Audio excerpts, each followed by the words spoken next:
Bom, a gente já está começado do começo, melhor, né? É um projeto que tem 10 anos e valeu esses 10 anos de espera, né? A gente está muito feliz, acho que foi um processo de amadurecimento natural para uma ideia que começou lá atrás. As pessoas que foram chegando no projeto agregaram muito e hoje ele é uma realidade. Daqui a pouco ele está aí nos cinemas, né, dia 18. É isso, assim, a gente já falou tanto do filme, né? Acho que vocês acabaram também de assistir. E foi uma parceria minha com o Gustavo, que é um amigo pessoal e um profissional que trabalhou comigo há muitos anos e que hoje aí também está trilhando a carreira dele como diretor também. E é isso, né? Começamos. A gente já falou bastante mesmo. Eu vou repetir uma coisa que eu sempre falo, que é: eu agradeço muito ao Johnny e ao Marcelo por terem dividido essa história comigo e ter podido contar ela com eles. A gente já falou, mas eu vou repetir, e vocês que já viram o filme já devem ter percebido. Esse filme ele é sobre encontros, né? É um filme sobre como um encontro pode mudar a vida de uma pessoa e sobre como o amor e a amizade podem potencializar um ser humano e levar ele para um lugar onde ele nunca imaginava.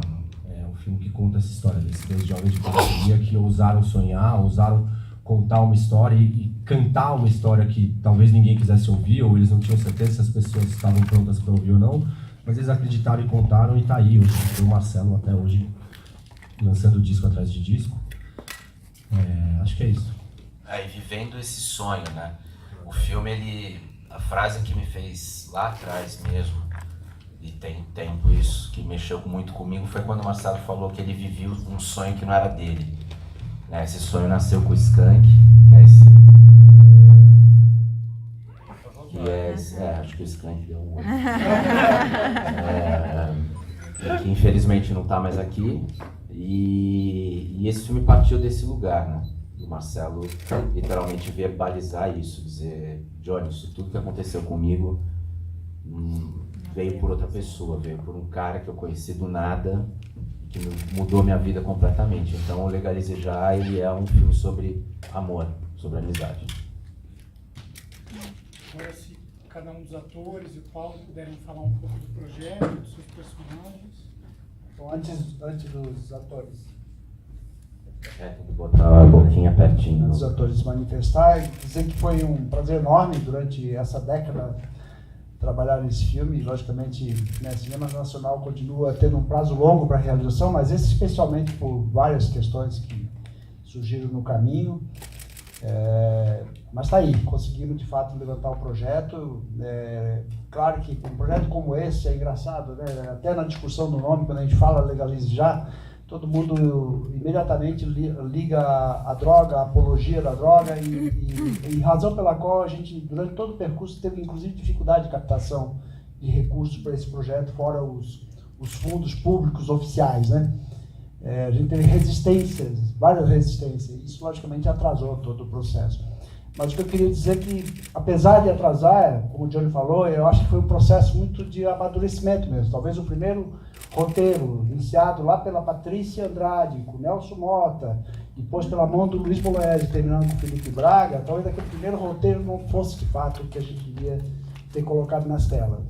E mais do que tudo, eu acho que o filme, ele chega num momento absolutamente oportuno, né? Porque esse momento que a gente está vivendo no Brasil, da rediscussão do social, né? da discriminação, né? E tem um pouco, é uma história de amor, mas tem um grito de liberdade, né?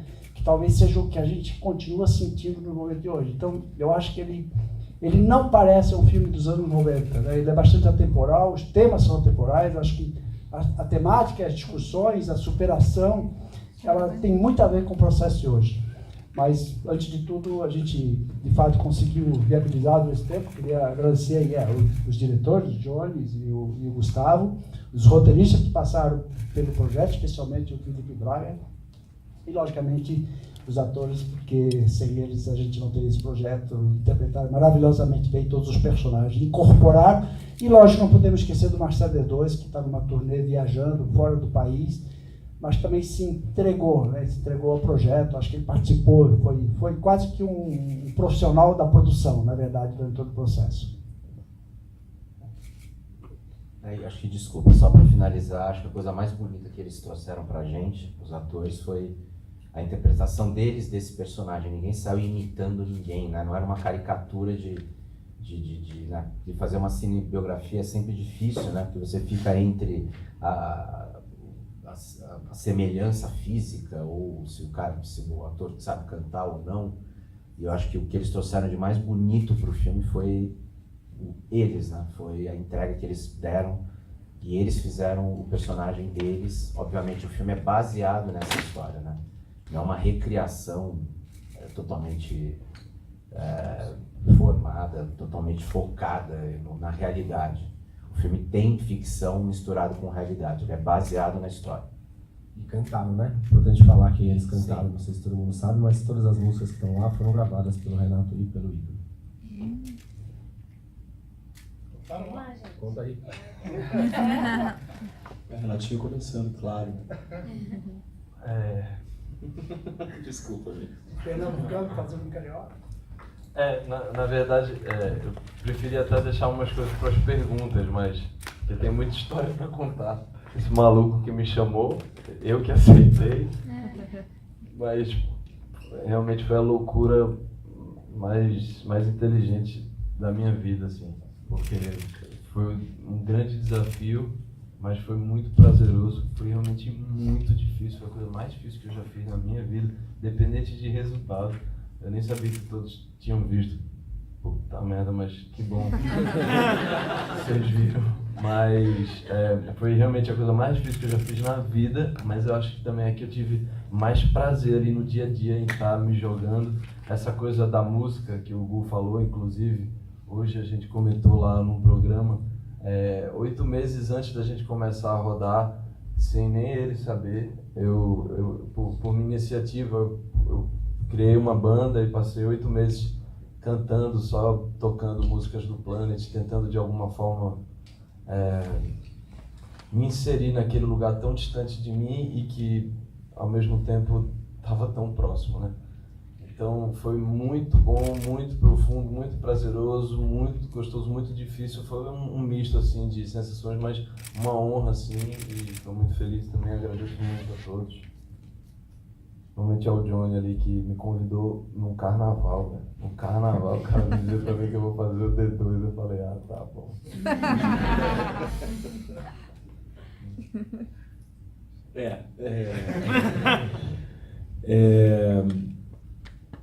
Eu não sei se ficou claro para vocês, vendo o filme, mas o que eu acho que o que me dá mais vontade de ressaltar a respeito desse trabalho é que ele foi feito com muita paixão, assim, né?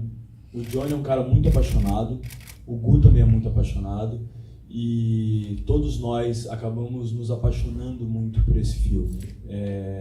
Eu acho que isso faz toda a diferença num trabalho. Eu acho que quando a gente coloca de fato paixão, por mais que seja, enfim, um trabalho desse de tanto tempo e de tanta gente envolvida e com tantas questões como essa que o Paulo falou mesmo do Legalize, que é uma coisa que a gente até agora, né, na verdade eles até agora estavam brigando por isso. Eu acho que quando se faz uma coisa desse tamanho, com paixão, a possibilidade de ficar muito gostoso de ver é muito grande. E eu, enfim, estou falando por mim, claro, mas como espectador eu gosto muito de ver esse filme, porque eu acho que ele abraça e dialoga com muita gente, assim. Nos foi perguntado hoje numa entrevista na Jovem Pan o que a gente achava de ser um filme, ou de poder ser um filme, da possibilidade de ser um filme para fãs, né? E eu acho que não é um filme para fãs, acho que também é um filme para fãs, porque ele fala de uma época, tem um contexto histórico e musical que é muito forte dentro da construção da música brasileira, e sobre o poder de transformação que os encontros têm na nossa vida, né? E eu acho que isso é o mais lindo a se dizer a respeito desse filme. Eu acho que vocês têm as perguntas de vocês e viram com seus próprios olhos e têm as suas conclusões, mas de uma maneira ou de outra eu acho que esse é um filme que dialoga com todo mundo, justamente porque ele fala da força do encontro, né? Do poder do encontro, e que é uma força que a gente pode encontrar a cada momento na nossa vida, e que a gente encontrou nesse filme, na realização desse filme, para além do roteiro dele. A gente tem uma força do encontro aqui dessas pessoas que é muito bonito. Por isso sou muito grato ao Johnny, ao Gustavo, ao Paulo, a Renatinha, a Marina, essa musa absoluta aqui. Enfim, musa não, digo. E é isso, eu agradeço de verdade e espero que vocês tenham gostado. Não precisa dizer. Depois dessa introdução, eu fico meio expectativa de falar alguma coisa. Pegando do que falou, eu acho que uma coisa que me veio à mente agora, eu faço a Sônia, que é uma fusão, quando a gente estava conversando com o Diogo, uma fusão das mulheres de Marcelo, né? Das três mães dos filhos de Marcelo, a Sônia, a Manu e a Camila.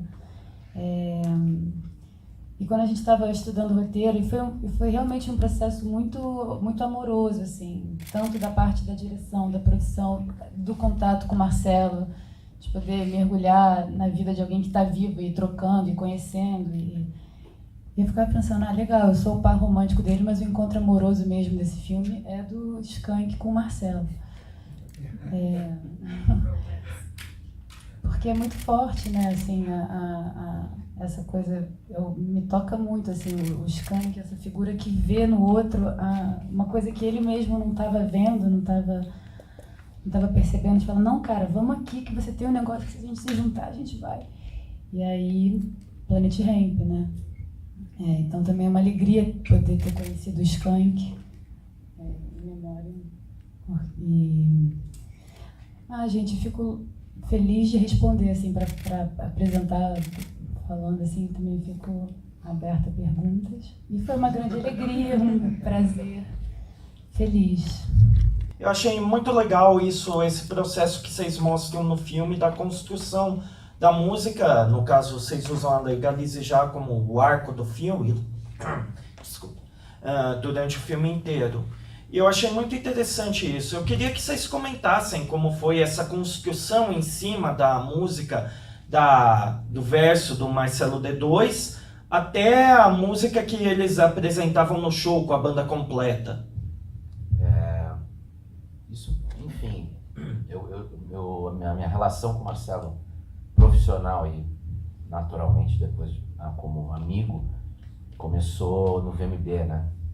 Enfim, fazia os clipes dele, da carreira solo. E ele ia me contando, a gente ia conversando muito. E eu sempre tive uma ligação pessoal com música. Né? Eu tive banda, por incrível que pareça. Acho que eu fui fazer cinema porque eu sou um músico frustrado. E essa parte da criação sempre foi algo que me interessou muito. E eu lembrava de mim também com 13 anos lá, com a minha bandinha de garagem, criando e tal. E eu acho que isso era muito importante no filme, porque esses caras não eram, né, a gente nunca, não é uma história sobre, eu sempre falei isso pro Marcelo, eu não quero fazer um filme sobre o Planet Hemp, entendeu? Todo mundo conhece o Planet, eu acho que caberia muito mais um documentário, um livro do que um filme. Então justamente a gente foi recriando esse universo do que é você encontrar um amigo teu e começar, né, aí, sei lá, se você toca guitarra, se você canta, ou bateria, ou baixo, enfim. E como é que essas músicas nasceram. Então era muito interessante quando o Marcelo me contava, né, de escrever versos, e tem uma passagem que não sei se ficou tão claro no filme, porque era difícil de contar, mas uma passagem engraçada, o Skank pegou o legalize já, uma erva natural não pode te prejudicar, isso não era um refrão, isso era uma letra, estava dentro da letra. E aí passou um tempo, o Skank falou, fechei Legalize e você não vai acreditar e tal, e ele cantou um pedaço da letra como refrão, dizendo, olha só o que eu criei. O Marcelo falou, porra, mas isso estava na letra. Ele falou, mas não era refrão. Então, essas sacadas dos dois e esse humor, né, que eles tinham, né, essa coisa, essa parceria que todo mundo aqui tem com algum amigo, né, essa ironia que você tem de sacanear teu amigo, de brincar com teu amigo, isso a gente tentou trazer para a coisa da criação das músicas, né? E aí foi esse processo. Acho que todo mundo que tem banda sabe, né? Todo mundo passou por isso. Bom, primeiro quero dar os parabéns mais uma vez para o Johnny, para toda a equipe. Acho que é um presente muito importante no ano que o Planet Hemp comemora 25 anos. Para quem não sabe, dia 24 de julho de 93, o Planet fez o primeiro show no Garage. E eu digo isso porque eu escrevi o livro, que vai sair em dezembro, a biografia, então o livro a gente vai ter, né, Johnny? Tomara que venha um documentário e outras coisas aí na sequência. Mas é bacana, porque quem gosta de Planet tem um filme, por mais que seja o Stand By Me da coisa. Depois a gente vai ter a biografia e tudo indica que um disco de inéditas no ano que vem. O que eu queria perguntar é se há alguma preocupação, do ponto de vista de algum de vocês, porque esse filme ele vai se desdobrar, provavelmente vocês serão convidados para debates, para outras atividades do tipo, ainda mais com o crescimento de tabacarias, marcha da maconha, da causa em si. E a gente está vendo uma onda de conservadorismo muito grande, que está se refletindo nas eleições, né, desse ano. E queria saber qual é a perspectiva de vocês para os próximos meses e se por acaso vier a parte 2, você não vai levar 10 anos para fazer de novo. Não, 10 anos eu acho que eu não, para mim não dá mais não. Não sei se o Google quer agora assumir mais esses 10 anos aí, mas para mim não. Mas quer falar? Eu me perdi aqui um pouco. Sobre o momento político, eu prefiro nem falar, cara, porque a gente vai gerar mais polêmica do que precisa, né? E eu acho que o que o filme fala aí, o exemplo que o filme dá de liberdade, essas histórias todas possíveis, pelo andar da carruagem, talvez deixem de ser possíveis. Então, vamos torcer para que as coisas melhorem ainda. Sobre essas questões de marcha da maconha, etc., e a polêmica que tudo isso traz, eu acho que a maconha, a visão sobre ela já está mudando bastante ao redor do mundo, né? Se o nosso país continuar evoluir e a cabeça continuar abrindo e não fechando, como pode ser que aconteça, acho que é um caminho natural aqui também, a maconha ser legalizada, etc. Mas eu acho que isso, de fato, não tem uma relação com o filme, né? A relação que o filme tem com a maconha, eu acho que é mais assim, que foi um tema encontrado pelo Marcelo e pelo Skank. Tudo bem que eles queriam falar sobre isso, mas também acho que foi um tema encontrado por eles como uma maneira de dizer, a gente pode falar o que a gente quiser falar. A gente pode se dar a liberdade de cantar o que a gente quiser e isso faz parte do nosso mundo, então nós vamos cantar sobre isso sim, porque isso faz parte do nosso mundo. Acho que essa é a principal razão. E chamou muita atenção mesmo e abriu portas para eles falarem de outras coisas, exatamente, e acabou trazendo esse lugar. Mas eu acho que ela entra mais nesse lugar, assim, na vida deles, né? Como é uma coisa que faz parte da minha vida, eu canto sobre a minha vida, porque o rap tem um pouco isso, né? O Planet, no final das contas, até indo um pouco na pergunta dele de como é que as músicas eram feitas e tal, você tinha os meninos que eram mais rimadores mesmo e poetas, e quando chegou a banda e com os outros meninos, eles iam, faz um riff de guitarra, bota uma bateria e vamos colocando a letra junto e tal. Então eu acho que o rap tem isso, você canta a sua realidade, você canta o seu mundo, e a maconha tava lá e fazia parte daquilo. Acho que ela entra mais com esse lugar no filme do que com qualquer outro, assim. Embora vê-se que era uma tendência, né? Porque a hora que eles abriram a boca, muitos jovens abriram a boca e muita gente resolveu sair do armário, entre aspas, e dizer, é isso aí, a gente pode, vamos lá, vamos falar sobre esse assunto, que é um assunto importante para ser falado. Acho que é isso, se eu te respondi. Só uma coisa, eu acho também que a questão é que, independente do assunto, da discussão sobre o assunto, eu acho que o filme fica isento disso. Eu acho que ele não vai ser questionado sobre isso. Talvez ele seja muito questionado e chamado para coisas em relação a isso, como quem viu o título, conhece o Planet, mas não viu o filme. O filme, ele realmente, a gente repete muito isso, porque ele é uma história de um encontro, e por isso que a gente fala, esse amor que originou no Planet. Então, eu particularmente acho que a gente não vai nem precisar pensar sobre isso, porque não entra. E não é nenhum tipo de defesa nossa, não. Literalmente, porque o filme fala de amor. Enfim, se o cara for uma maconha ou não. Não, até ninguém tem nada filme, com isso. É justificado isso toda hora, né? Claro, a gente brinca e fala, maconha é pra todo lado, né? Mas ao mesmo tempo ele fala, não, cara, não é isso. Né? Ele não fala sobre maconha, ele fala sobre amor, sobre amizade, enfim. E se a gente parar pra pensar, as letras do Planet são muito mais políticas do que sobre maconha. Né? Porque eu acho que a maconha naturalmente, né, toda a discussão em torno da maconha, ela nos coloca frente a frente com essa hipocrisia que a gente vive socialmente, politicamente, né, em vários aspectos. né? A gente fala de... Enfim, a gente discute coisas que é um pouco hipócrita discutir, né? A gente fica discutindo se pode ter beijo gay na televisão, como se as pessoas não fossem gays e não se beijassem na vida, sabe? A gente discute a partir da nossa cabeça de homem se as mulheres, que são mulheres e têm o corpo delas, podem abortar, sabe? A gente fica discutindo coisas que são, de certa maneira, muito hipócritas. E eu acho que esses garotos, lá nos anos 90, entenderam que falar que jogar um desses tabus na cara da sociedade era, de certa forma, deixar claro que a gente estava e está vivendo sobre um véu de hipocrisia muito grande. A gente precisa entender que liberdade é acolher as individualidades de cada um, né? Dos maconheiros e de quem mais for. Acho que é isso. Meu nome é Gabriel, eu sou do Cinéfilos. Primeiramente, parabenizar o filme. E eu queria fazer uma pergunta mais pro Ícaro. No filme tem uma cena que ele fala: eu sou preto, você é preto, mas na verdade eu não sou, respondendo, mas é tratado comum.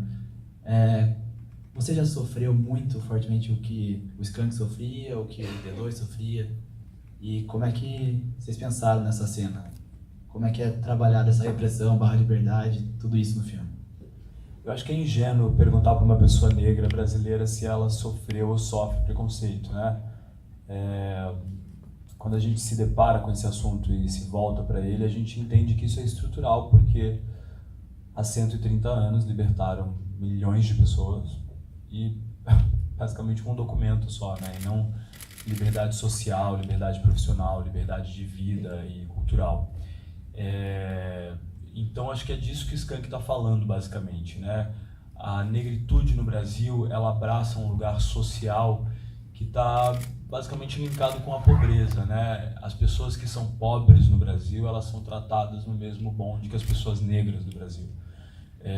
E isso pelo nosso desenvolvimento, pelo nosso péssimo desenvolvimento social e histórico. Então, sim, claro que eu me identifico com o Skank nas questões dele. E eu acho que... Engraçado, porque está justamente relacionado a isso, está me fazendo uma pergunta agora de raça e de cor, e essa falta de cor que havia na vida desses jovens está relacionada justamente com isso, com o lugar onde eles eram colocados, assim, né? Com um lugar onde ainda se tenta muito colocar. A gente ainda tem um Brasil muito dominado por uma elite branca, heteronormativa, e que nos coloca em cercados, ou tenta nos colocar em cercados, né? E o Skank é o cara que conseguiu enxergar isso. O Marcelo não estava enxergando isso, por isso que ele não se enxergava como preto. O Skank enxergava o Marcelo como preto porque enxergava ele como excluído, marginalizado, né? E a gente ainda, infelizmente, ainda tem um forte viés de cor e de raça e de etnia na marginalização do povo brasileiro. Então eu acho que a gente não separou essa questão racialmente, mas ao mesmo tempo a marginalização de todo o entorno, de tudo que esses rapazes eram, também está muito ligada com a cor deles, né? E o Skank depois, a sexualidade do Skank nunca ficou clara, né, para ninguém, mas ao mesmo tempo ele era a pessoa que vivia no underground, convivia com transexuais, com travestis, e foi soro positivo, né? Morreu de AIDS. Então, quando ele chama o Marcelo para essa negritude, ele está justamente chamando para assumir a marginalidade dele, a marginalidade imposta, né?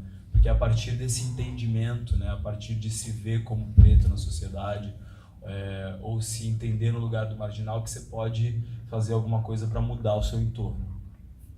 Foi claro? Desculpa, eu sou um pouco prolixo. Obrigado. Oi, aqui. Meu nome é Pedro, do site Os Garotos de Liverpool. Minha pergunta é mais para o Renato e para o Ícaro. Enquanto atores, né, vocês até falaram que um filme biográfico muitas vezes pode cair na imitação, né, naquela coisa mais óbvia, né, de quem está sendo biografado. Você até respondeu um pouco na pergunta ali do nosso amigo, né, a influência do D2, né, nas gravações e tal.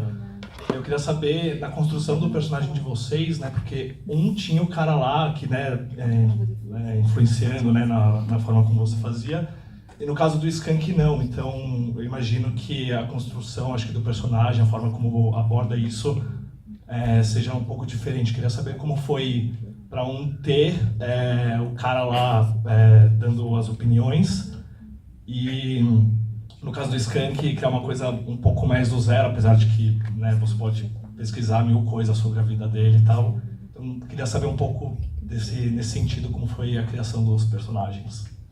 E de mim, não? Também. Perdão, essa então. Não, você vai começar.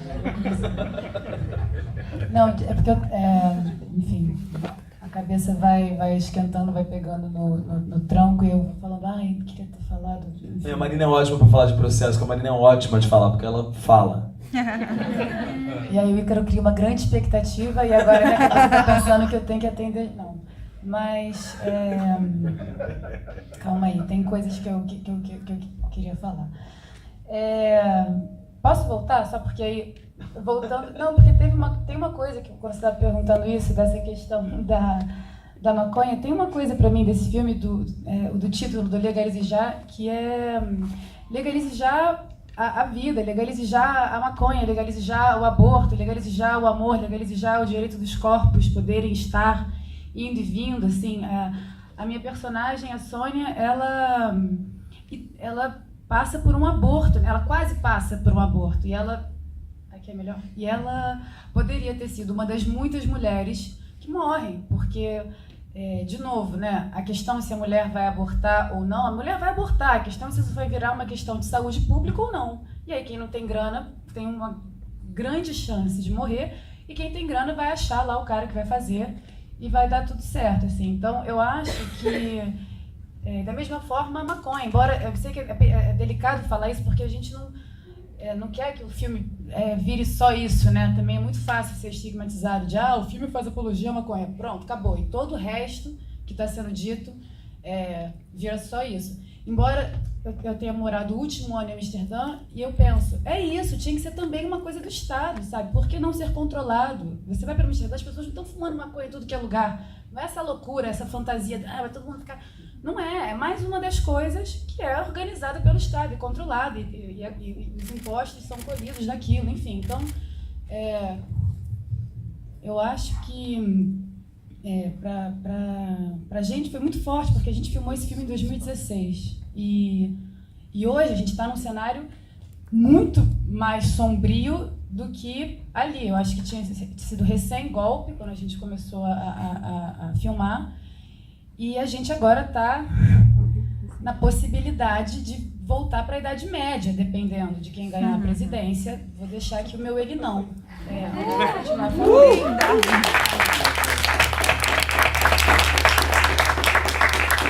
Acordei, gente, desculpa. E eu acho que tem... Estou falando isso de mim, eu acho que talvez isso também seja para os meninos, mas eles vão falar depois. Tem uma coisa muito concreta, eu acho, da construção dos personagens, ou da Sônia, pelo menos. A gente, de modo geral, todo mundo envolvido nesse filme está muito ligado, mesmo que a gente possa ter opiniões, talvez, políticas divergentes, que bom poder ainda dialogar sobre opiniões políticas divergentes, mas é muito concreto, né? Assim, fazer uma menina dura, porra, tá lá tentando se sustentar, e aí não tem para onde ir, assim, todos eles são muito marginalizados, né? Eram pessoas que seriam para ser da massa de gente que está aí para passar direto e só ficar sustentando o sistema e não ter esse lugar ao sol, assim, que por isso que eu acho tão forte também. E aí, agora sendo mais objetiva e respondendo a sua pergunta para o Ícaro e para o Renato, eu acho que teve um livro que foi uma referência muito boa para entender um pouco dessas mulheres, porque todas elas... como é que chama mesmo aquele livro que a gente leu da história do Marcelo? Era Uma biografia do Marcelo. E embora essas mulheres sejam completamente diferentes, a Sônia, a Manu e a Camila, todas elas com um relato muito apaixonado por ele, assim, todas. Isso era muito interessante. Até as duas primeiras, que já estão separadas há muitos anos, porque ele já é casado com a Camila há muito tempo. E como tinha essa liberdade de não ter que reproduzir ninguém e poder só fazer o que é, assim, né, a coisa em si. Eu acho que era isso, dessa mulher muito apaixonada por esse cara, que também vê nele, com toda a dificuldade, por mais que às vezes que é da vida, né, assim, de tentar achar formas de estar junto com toda a dificuldade, mesmo às vezes as pessoas fazendo coisas que vão contra o desejo de estar juntas. E eu acho que muito desejo de estar falando de coisas muito presentes, assim. Eu, particularmente, também era uma fã do Planet Hemp aos 13, foi a primeira coisa subversiva que eu tive contato, de ouvir esses caras cantando isso. Enfim, acho que é isso. Vocês... Quer falar? Eu acho que a gente encontra 3 lugares bem diferentes, né? Tem esse lugar da Marina de falar de algumas mulheres que existiram, mas com a liberdade de poder criar a sua mulher. Tem esse lugar do Renato, que é do personagem biográfico, que tem uma identificação direta com o público, e logo uma cobrança, que é um lugar onde eu já estive com outros personagens e que realmente eu acho bastante trabalhoso, assim. E eu, particularmente, passei por esse lugar de não ter a menor referência, porque o Skank tem muito pouco material. Tem, sei lá, 1, 2 vídeos dele, não tem vídeo dele falando, não tem vídeo dele sendo entrevistado, né? Ele não é de um momento em que a banda bombava, ou que a banda estava fazendo sucesso e estava, enfim, ainda nesse lugar de ser entrevistado. Então tem pouquíssimo material dele. Mas uma coisa que eu gosto de dizer para todo mundo é que o Skank, e aí eu acho que ele é lindo em relação ao nosso encontro todo, encontro dos dois principalmente, é que o Skank vive nos olhos do Marcelo, mesmo. Quando o Marcelo fala do Skank, ele está presente ali.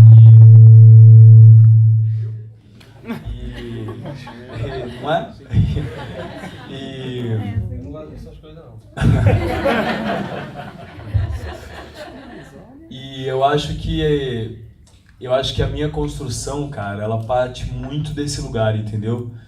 Porque, querendo ou não, você é uma colagem das pessoas e das referências que você ama, né? Das bandas que você conhece. Você deve ter muito de Beatles quando você fala, enfim, de música, ou quando você toca, se você toca, não sei.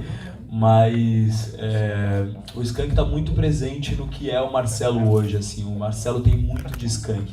Então eu tirei de lá, eu peguei da alma do Marcelo, dos olhos do Marcelo, do jeito como ele fala desse amigo, de lá que eu trouxe essa construção, assim. E também desse entorno que eu conheci pouco, mas conheci que é esse entorno não, esse contexto histórico dos anos 90. Eu era uma criança nos anos 90, nasci em 87, mas eu tenho com muita força essa imagem. Eu que sou uma criança da periferia, que cresci em Diadema, aqui em São Paulo, tenho com muita força essa imagem da repressão policial, e dessa marginalização, e desse pós-ditadura, e dessa confusão política ali no governo Collor, né? Então, tudo isso acho que ajudou um pouco. E também essa confluência, porque como a Marina acabou de dizer, a gente tinha acabado de sofrer um golpe na democracia, então tudo isso ajuda nessa efervescência que esse personagem tem muito grande, que é a necessidade de mudança, sabe? A necessidade de, com todo respeito, sair da merda. Oi, eu sou o Beto Bessan, site dos Vai ser rápido. Só esclarecendo assim um pouco também, o Marcelo não é que ele ia lá e ficava dando um palpite, não. Ele ajudou muito e deu muitos palpites, inclusive foram pedidos assim por mim, por João, pelo Gu, pelo Igor, mas por todo mundo a gente pedia dicas a ele, porque era a referência que a gente tinha maior de todas as histórias, eram vindo da boca dele, né? Só que na hora do construir, é como o Johnny falou no início, assim, na hora do construir, eu deixei um pouco de lado o que eu queria que fosse e eu passei a trabalhar com o que eu tinha conquistado naquele tempo de trabalho antes do filme ali. Então, eu me dediquei muito e depois eu passei a fazer aquele personagem ao qual eu tinha chegado ali. E a minha ideia era assim, que se alguém estranhasse ou achasse ruim, diferente, qualquer coisa, que isso durasse 15 minutos. porque com verdade eu fiz ali, sabe? Meu coração estava ali. E então a minha ideia era, depois de 15 minutos, que alguém esqueça as diferenças, se elas existirem ou não, e passem a ouvir a história que eu estou contando. Então, a nossa parceria, ela foi muito grande e eu sou muito grato a ele em tudo. Mas realmente na hora de começar, eu deixei para trás e passei a trabalhar com o que eu tinha. Última pergunta agora, tá bom, gente? Com Beto. Oi, Beto Bessan, do site Luz Câmera Animação. Primeiro, para o Johnny e para o Bonafé, eu queria saber sobre a trilha que tem de Taíde Fate No More. Se foi muito complicado conseguir os direitos e tal. E para o Renato, eu queria saber o seguinte: você falou sobre a preparação, sobre a loucura que foi aceitar esse convite e tal. E você faz um cantor do lado do Ícaro que já tem uma carreira como cantor, além de ator.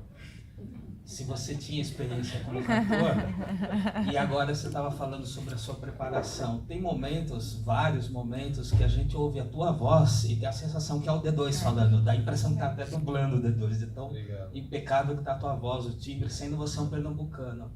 Que legal. Como foi para você chegar nesse timbre de voz, esse jeito de falar tão característico do Marcelo? Responde você, pega o embalo aí. Tá. Esse período que eu falei dos 8 meses, eles me ajudaram muito. Eu passei um tempo morando no bairro que ele morava, eu não frequentava meus amigos pernambucanos, falava muito com minha família, eu fiz um processo em cima disso. Só que eu tive nesse sentido, claro, um pouco de atraso, porque faltando 3 meses para o filme, eu passei 2 meses fazendo o Velho Chico, que me levou para um lugar totalmente diferente. E aí, essa recuperação, ela foi muito complicada, mas ela foi muito em cima, de novo, da música, porque assim que acabou, eu voltei para o estúdio. Então, era assim, frequentando os lugares, ouvindo e praticando, assim. Até tem uma coisa legal, que quando eu fui falar para o Johnny que eu estava com esse processo, foi quando eu decidi, do estúdio, da banda, foi quando eu decidi gravar umas músicas. E aí eu gravei uma música e mandei para ele. E aí ele mandou pro Marcelo, né? E o Marcelo respondeu achando que era ele mais jovem cantando. E quando ele me mandou essa resposta, aquilo foi uma motivação, assim, de... Cara, eu tô num caminho certo, eu vou acreditar em mim, porque eu tive muito medo. Ele me chamou 5 anos atrás, ele me chamou, sei lá, 2, 3 anos antes da gente começar a rodar, a fazer o filme. E eu fiquei com muito medo. Mas graças a Deus o medo me motivou, sabe? Não me deixou parado. Ele me fez buscar. Mas foi muito isso. Eu acho que eu fui muito em cima da musicalidade dele. Mas você não tinha experiência como cantor? Ah, desculpa, esqueci. Não tive. Minha única experiência assim, cantando mesmo foi depois, né, nos Dias Eram Assim, lá que eu cantei a abertura também.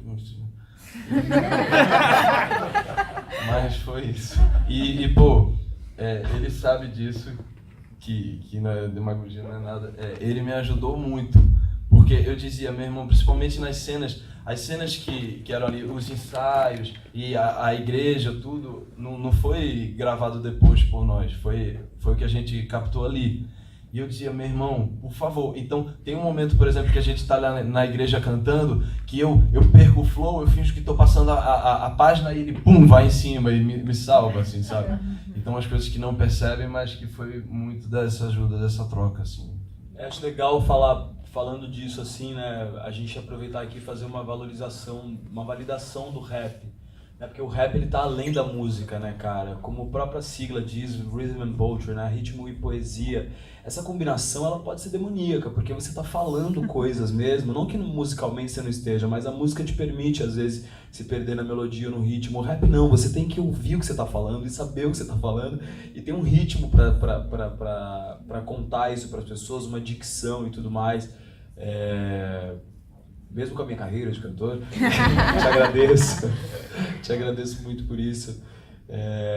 Mas mesmo com isso a gente encontrou essa dificuldade, né? E conseguiu superar isso também, muito a partir desse entendimento, assim, né? De que rap é mais do que música, não no sentido de que é melhor que música ou não, mas que está além do que a música domina, sabe?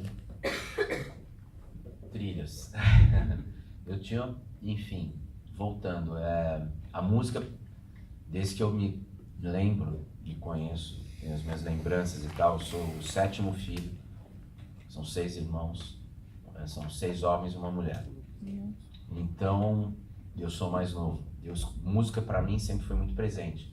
Meus irmãos eram total dos anos 70, graças a Deus, eu só ouvi música boa.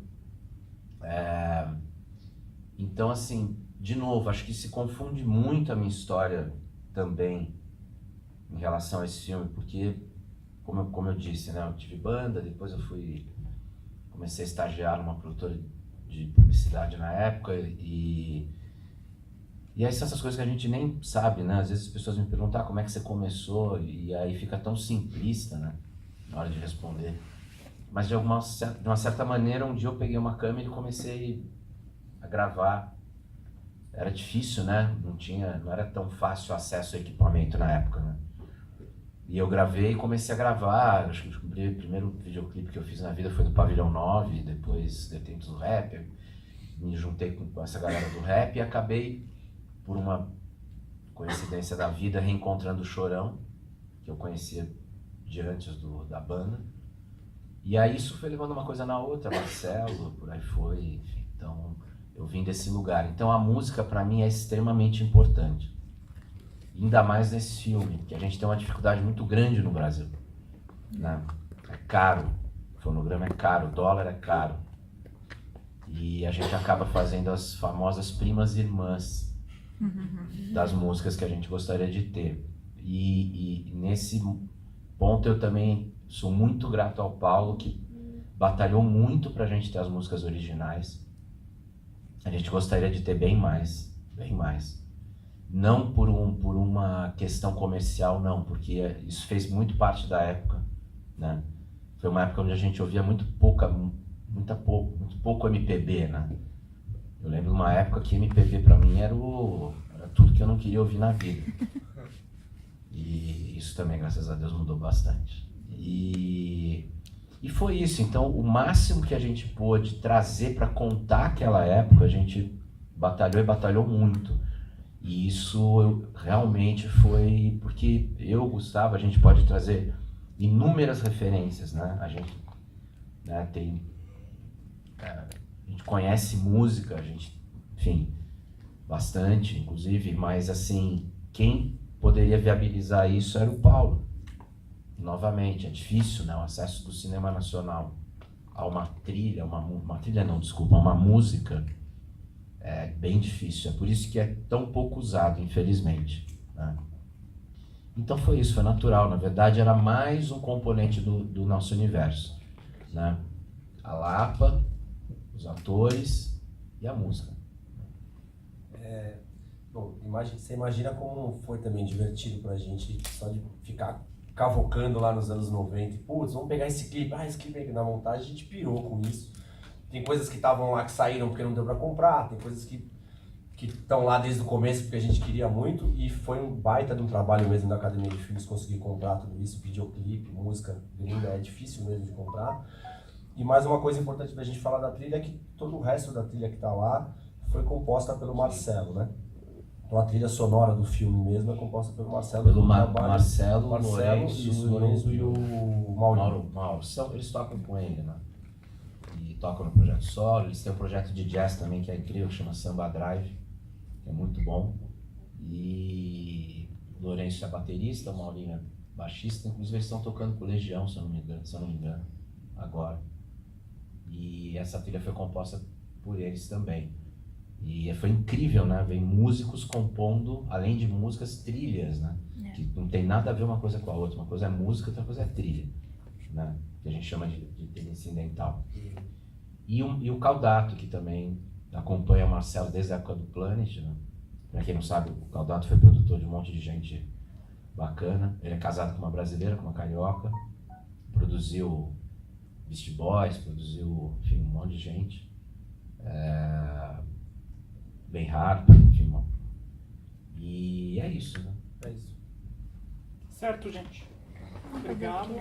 Vamos fazer uma foto. Eu só vou pedir.